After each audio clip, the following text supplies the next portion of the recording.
Fame brought Millie Bobby Brown success at a very young age, but it also placed intense pressure on her personal development. From early childhood stardom to constant public scrutiny, her experience shows how visibility can limit freedom rather than expand it. Growing up in the spotlight affected her mental health, privacy, confidence, and sense of control, revealing the hidden cost of early fame. Millie Bobby Brown entered the industry young, appearing on television before landing her breakout role as Eleven in Stranger Things. By the time the show became a global hit, she was still a child, yet she was already being treated as emotionally mature by interviewers and audience alike. In a Teen Vogue article, she recalls those early press tours were not playful experiences. Instead, there were spaces where she was criticized for being loud, for talking too much, and for acting like a kid in a room full of adults. She later said that many of these comments came from grown adults who called her a brat and accused her of trying to steal attention from her co-stars. At just 13 years old, the comments made her want to stop talking altogether. During interviews, she stayed quiet and only spoke when spoken to,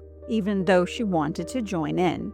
The role that made her famous also taught her that speaking freely had consequences. This is the part of fame people rarely talk about, being sexualized and scolded at the same time before you're even old enough to understand why. As she grew older, Millie became more vocal about how damaging that environment can be for children. She told Allure magazine, "It's really hard to be hated on when you don't know who you are yet." She also pointed out that underage actors don't have fully developed brains, yet they're constantly judged for how they speak, dress, or behave. According to her, this kind of pressure doesn't toughen children, but limits their growth.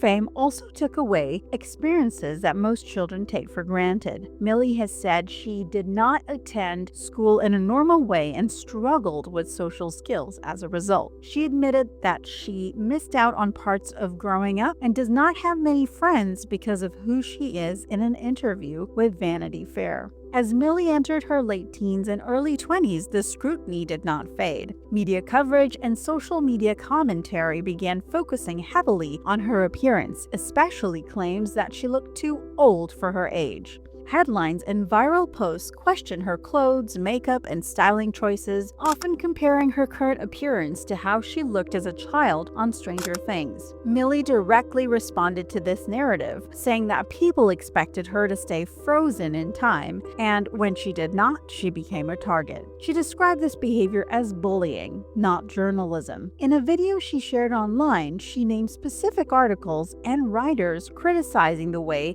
adult reporters dissected her face, body, and choices. She emphasized that this kind of treatment does not just affect her, but every young woman growing up under public scrutiny. The fact that some of these articles were written by women made it even more disturbing to her. Millie also spoke about how turning 18 marked a noticeable shift in how she was treated. She said the press and social media became more sexualized almost immediately. Nothing about her had changed except her age, yet the attention became more intense and invasive. She described this as overwhelming and said it made her more aware of her body and how she appears on camera. At what point does public interest stop being curiosity and turn into entitlement? When a photographer told her to smile at a premiere, she clapped back instead of complying.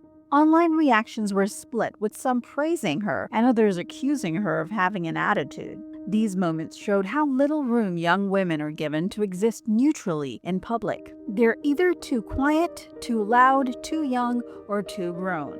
As her career expanded, Millie launched a beauty brand, worked as a producer, and became one of the youngest UNICEF Goodwill ambassadors. With that success came a polished public image. Some critics labeled her as overly media-trained or fake, suggesting that professionalism meant a lack of authenticity. She described being intentional about what she shares and what she keeps private, especially on social media. She decided not to post personal parts of her life anymore, choosing instead to keep her platforms lighter and safer, especially for younger followers. Even her personal life became a source of criticism. When she married at a young age, she faced intense scrutiny over her maturity and readiness for commitment. That scrutiny continued when she and her husband adopted a baby. Online speculation questioned their parenting and relationship dynamic despite no evidence. She also faced backlash for changing her surname after marriage, with critics claiming she was erasing her identity, even though she had already built an independent career.